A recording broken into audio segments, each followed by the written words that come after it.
Shri Ramachandra Parabrahmane Namaha.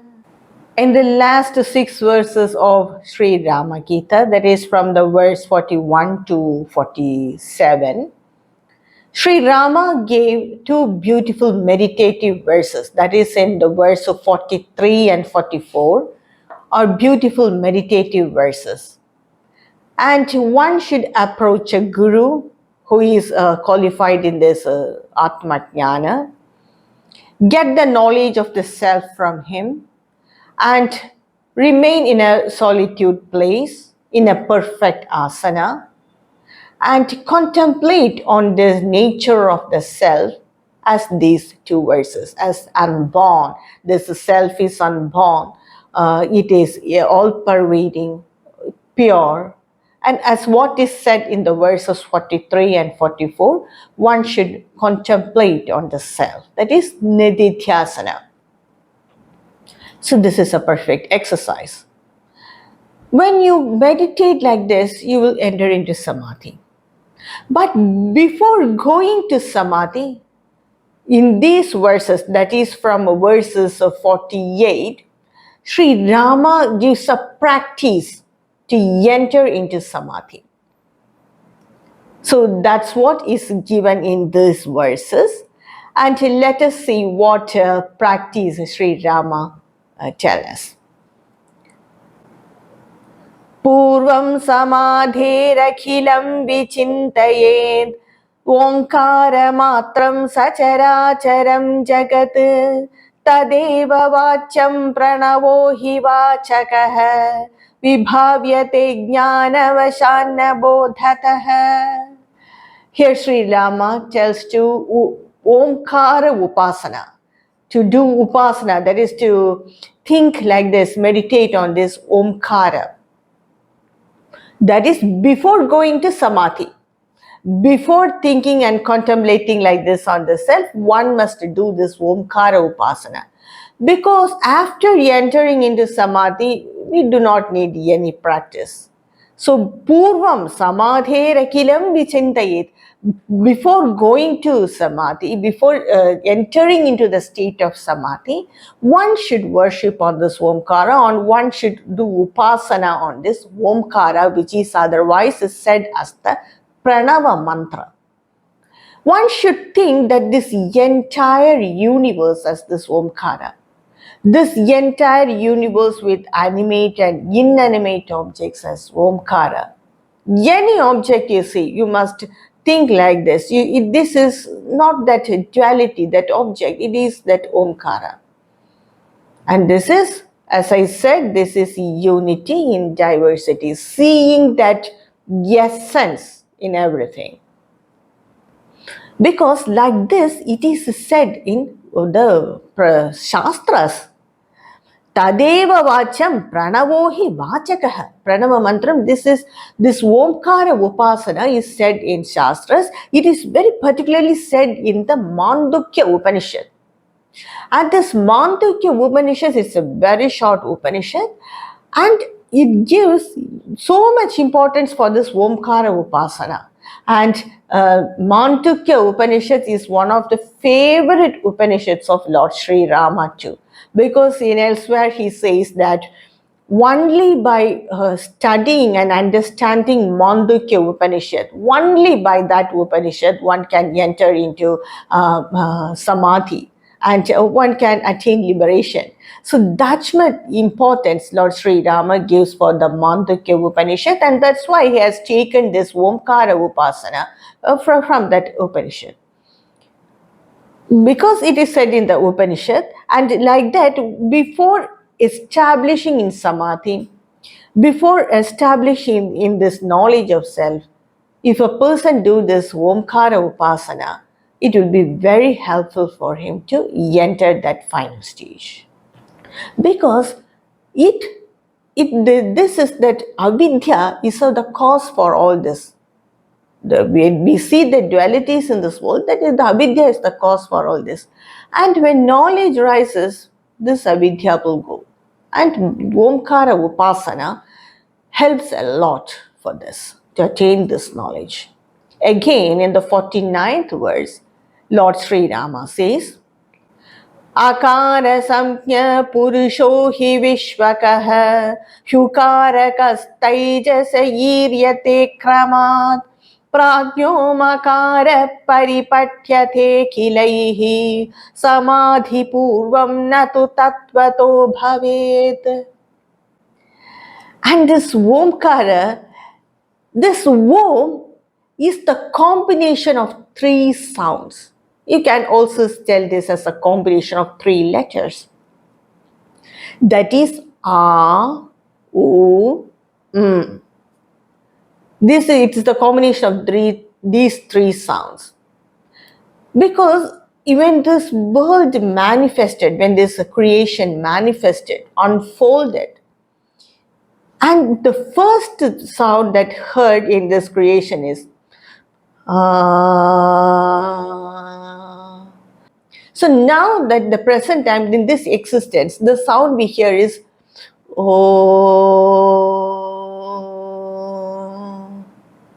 So when this creation is going to end, we hear the sound Oh. Again, it goes into the unmanifested phase and everything will be silent. So this combination of these three sounds, akara,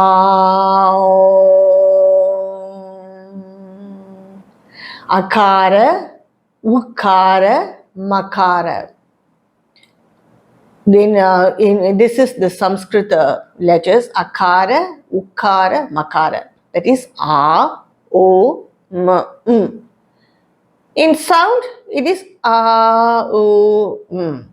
If you tell in English, it is ye, you, yem.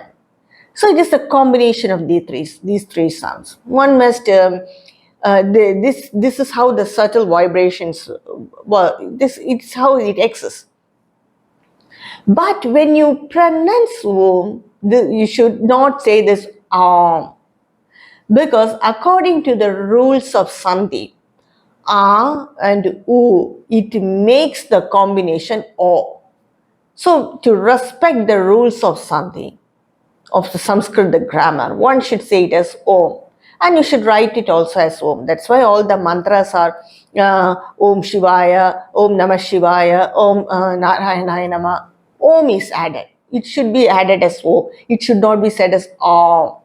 Om Namah Shivaya. No one will say that.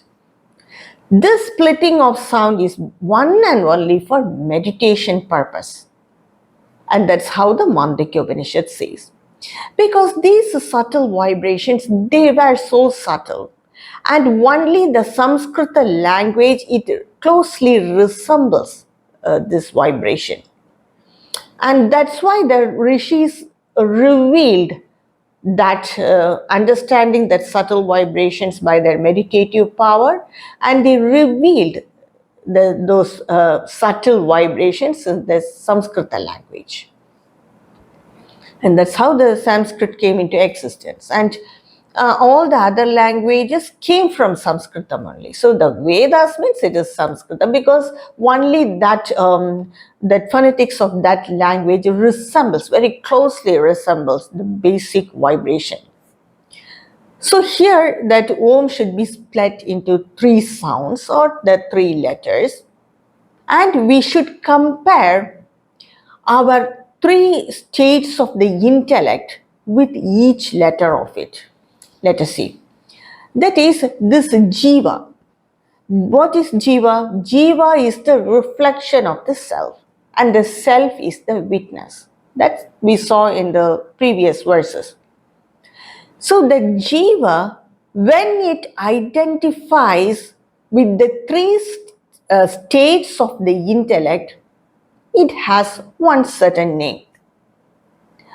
When the Jiva identifies with the Jagrat Avastha, that is the waking state of the intellect, when the Jiva that is identifies with the gross body, then that Jiva is said as Vishwa. When the Jiva when it identifies with the dream sleep state, that is the swapna avastha of the intellect, and when it identifies with the subtle body, then the jiva is said as taijasa or tejasa. When the jiva, when it identifies with the deep sleep state, that is the sushupti avastha of the intellect, when it identifies with the causal body, then the jiva is said as the prajna. So when the jiva identifies with the three states of the intellect, it has different names. First, in the Jagrat Avastha, when it identifies with the gross body, it is said as Vishwa. Now I am a Vishwa because I am awake and I am identifying with my gross body. When in the dream state, when the jiva identifies with the dream state and when it identifies with the subtle body, it is said as Taijasa. And when it identifies with the causal body and the deep sleep state, in the deep sleep state, that jiva is said as the prana. So these are the three states of the intellect and the jiva identifies with it. Now when you meditate, when you say that is when you say akara, it resembles the Vishwa, it identifies the Vishwa. In ukara, it identifies, this ukara identifies the Taijasa. And the makara identifies the prajna. That is, we identify with the three states of intellect when you meditate on this, do this upasana. That is, when you say Vishwa, Taijasa, Prajna. Then, for some moments, deep silence. We just meditate like that. I am Brahman, like that. Again, because after a few seconds, our concentration will not be there. Again, start as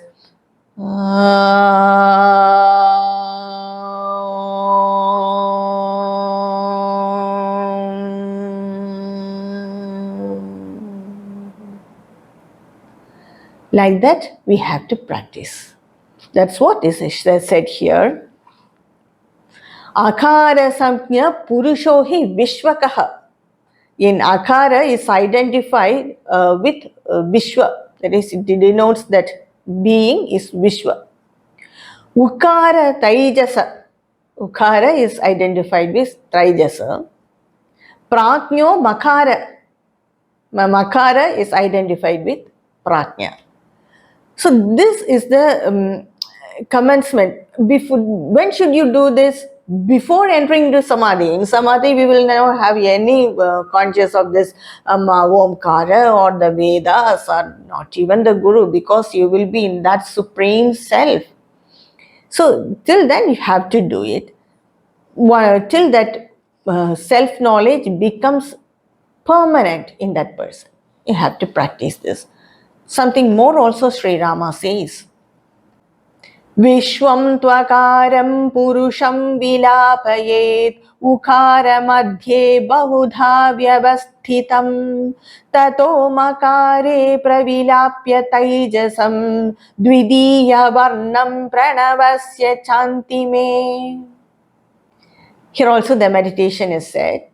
What Lord Sri Rama is telling is, this is the gross body. So when the jiva identifies with the gross body, it is said as Vishwa. This is the individual concept. Vyashti. That is the individual concept. The samashti of this is, that is the universal concept is samashti. That is said as Virat. So the totality of all the Vyashti gross bodies is said in samashti as the Virat. That is the Virat Purusha. Mahavishnu is the Virat Purusha, we say, no? In Bhagavad Gita, in the chapter 11, Lord Krishna made Arjuna give his vision in the cosmic form only, as the Virat Purusha, then the cosmic form. And Arjuna was so scared of that form. If we were there, we would have fainted, because all the gross bodies of this entire creation will be there in that single form, with innumerable mouths, innumerable eyes, innumerable hands, innumerable legs. Just imagine all the mountains, ocean, everything in that Virat Purusha. So this is Vishwa, and the Samashti is Virat. So when you say the first stage, we must say that I am Vishwa, Prajna, I am Tejas and Prajna. In the second stage, what you said is, you are merging this Vishwa in that Virat. You are merging this Vyashti into Samashti. Like that we have to think when you say Ah. Next, when you say Ukara, what you should do is, you are merging this individual subtle body, that is this individual mind, with that samashti mind. The samashti, that is the universal mind, is said as the Hiranyagarbha. That is what he is otherwise said as Brahmaji, Lord Brahmaji. He knows everyone's mind. No, I like that we say, because even when we merge our individual mind with that samashti mind, Hiranyagarbha, we can understand how this universe functions, because we will be merged in that samashti. So when you say Ukara, you have to merge this individual mind, that is the Taijasan, into Hiranyagarbha. When you say Ukara, U. When you say Makara, this Prakyan, which is the causal body, is that individuality. Now that individuality has merged into that subtle mind, universal subtle mind. Now merge that into Parabrahman and become silent. So when you say there will be silence, when you meditate like this, will be silence. Then you start with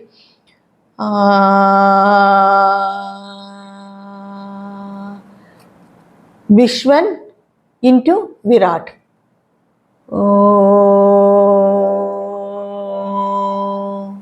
Taijasan into Hiranyagarbha. That Hiranyagarbha merges into Brahman. Then contemplate like that. I am Brahman. I am that all-pervading self.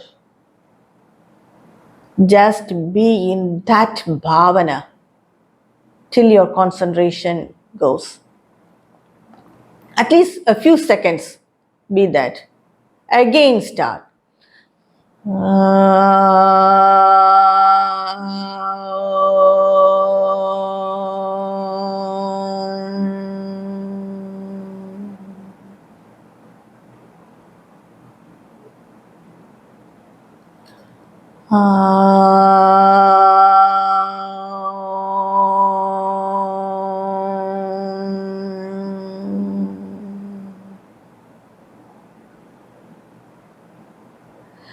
Now slowly try to expand that duration of the gap. Then at one stage you will remain silent itself. Like this you have to practice. That's what Lord Sri Rama is telling. One should dissolve the akara, Vishwa in ukara, just like how a to, then o term, then ukara in makara, remain silent.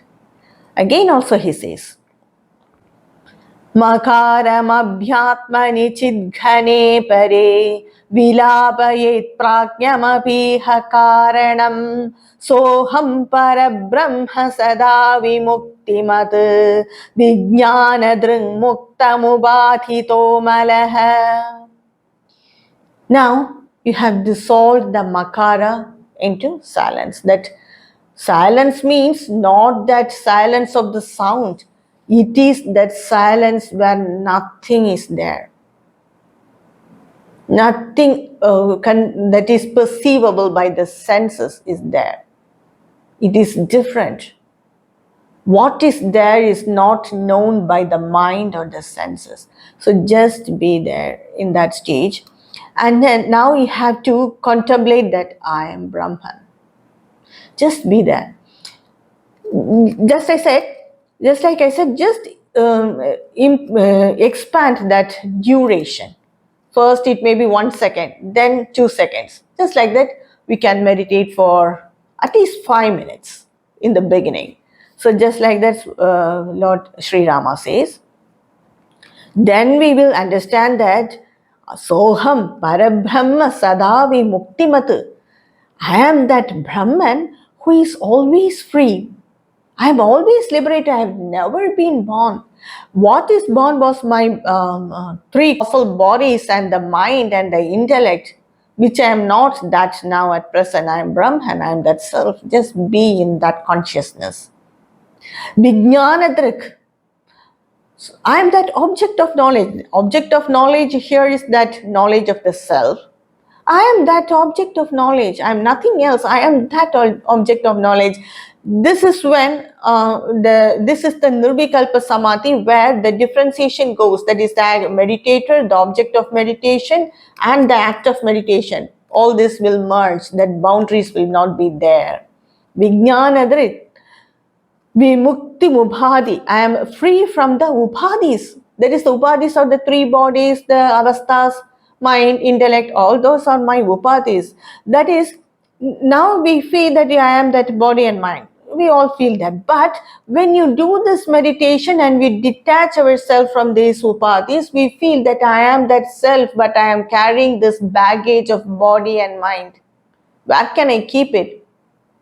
I can't go keep it anywhere till my prarabdha is over also. Just like we are carrying the bag to a nearby the airport or railway station, till that station arrives, we can't keep it down. We cannot keep it on the road. So just like that, we are carrying that adjuncts. Just like that, we have to imagine. Amalaha means I am free of all the impurities.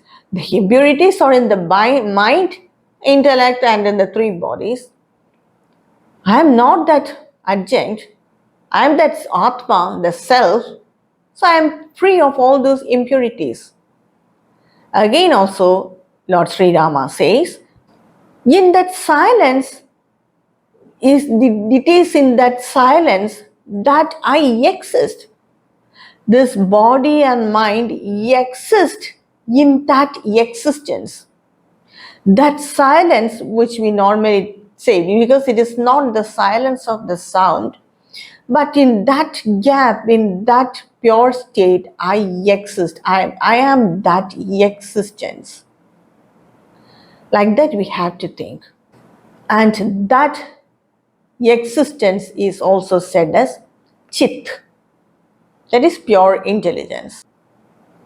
Yevam sada jada paratma bhavanah Swanand तुष्ट परिविस्मृताखिनः आस्ते स नित्यात्म सुख प्रकाशकः साक्षात् विमुक्तो चलवारि सिन्धुवत्. Here also Sri Rama is giving a very beautiful example for that supreme state. He says that one should evam sada jada paratma bhavanaha. One should meditate like this and be in that silence for some time. And when our concentration is about to go, again we have to start with this Om. One should regularly meditate like this. Sada jada, ever meditate like this and to remain in this swa ananda tushtaka, in its own satisfied state, in its own self. One should remain in that own self. So if we practice this even for a certain time, then we feel a lot of peace of mind, a great peace of mind we attain. So one should practice like this regularly, remain in that happiness of the self, Parivismrita akhilah. Forgetting everything else, forgetting all the dualities of the world and whatever it be, forgetting all the worries, miseries, our problems, everything we have to forget and be in this pure state for some time. Aste sa nitya atma sukha prakashakah. That person, he is in his atma sukham. He remains in his that is his self-satisfied person. He remains rejoices in his own self. Sakshat vimukta, then he realizes that I am always free. I have never been bound.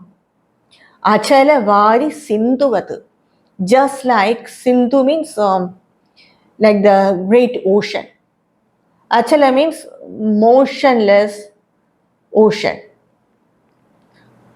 Just like an motionless ocean, my mind is so calm, so peaceful, because this mind has merged with that Supreme. We remain in that peaceful state when we practice this meditation. Yevam sadabhyasta samadhi yoginah nivritta sarvendriya gocharasya hi विनिर्जिता शेषरिभोरहं सदा दृश्यो भवेयं जित षड्गुणात्मनः. So a yogi, he always he be in that supreme state. Nivritta, he is free from all the indriya, the object that so far disturbed his mind, object of the senses so far disturbed his mind. He is nivritta, he is free from all that objects of the senses, and he will realize that Ribhu, he doesn't have any enemy. Ribhu means enemy. He doesn't have any enemy, because all this time these objects of the senses were the greatest enemy for that person. So a yogi in that state that feels that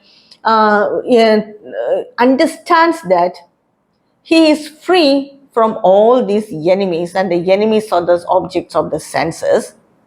Jita Shadguna Atmanah. He has won over the 6 gunas. What are the 6 gunas? Kama, Krodha, Lobha, Moha, Madha, Matsarya. Kama means passion, that desire. When we have such passion and desire, automatically Krodha becomes anger. Then anger comes completely Lobha. I have to acquire this. I don't want to give it to anyone. Greediness, Lobha. With Lobha comes Moha. Delusion, complete delusion. We do not know what to do, what to say. With that comes Madha, arrogance. I have this, you don't have it. I am the greatest, you are not that. With that comes jealousy, Matsarya, because when someone is like us, then we feel jealous about them. If someone has more than what we have, we feel jealous about it without any proper thinking and understanding. So all these Shadgunas, Kama, Krodha, Lobha, Moha, Madha, Matsarya, he is free from all that. Because all these are the diseases of the mind. The mind thinks, the mind imagines, and so it decides. So all these things are the diseases of the mind, and a person, a yogi who is ever established in the self, he is free from all this, because he knows that the sense objects can no longer satisfy him, because he has found that the source of the bliss in himself. So far, the sense objects used to influence us, and it just acted like that bliss and happiness are there in these objects and in the sense organs. But a jnani, a yogi, he understands that all these are just delusion, that is confusion and wrong understanding. Actually, I am that source of bliss, I am that source of happiness, I am that source of contentment and satisfaction, I am that self. And so he's always established in it. He won't just go after drops of happiness and bliss. He's established in that self. And so he is free of all these 6 gunas. Dhyadvaivamatmanamaharnisham munihi स्तिष्ठेत् सदा मुक्त समस्त बन्धनः प्रारब्धमश्नन्नभिमानवर्जितः मय्येव साक्षात् प्रविलीयते ततः. Lord Sri Rama says, a yogi who is always established in the self, mukta samasta bandhanaka, free from, detached from everything else, it is not attached to anything, free from all the attachments, till his prarabdha karmas are over, because as I said, he is taking this body and mind as a result of his prarabdha karma. He just carries this body and mind. He is the self, and this body and mind are his external fittings, just like how we wear power glasses or jewelry. It is only an external fitting. You can be there without it also. So he feels like that. So till his prarabdha karmas are over, he carries this body and mind, but he's not attached to it. He knows that he has this body and mind, but he is no way attached to it, just free from it. Till his prarabdha karmas are over, he has to remain like that, because you cannot intervene in the prarabdha karmas. Some prarabdha karmas, by our effort, we have the possibility to change it, but the life we get is according to our prarabdha karma. So till the prarabdha karmas are over, he be like that. Then after that, Mayyeva Sakshat Praviliyate Tataha. Sri Rama is telling, after his lifetime, he merges in me. He just merges in me. These are the words of Lord Sri Rama. So with that, I take a break and continue with the rest of the slokas of Sri Rama Gita in my next video. Shri Ramachandra Parabrahmane Namaha.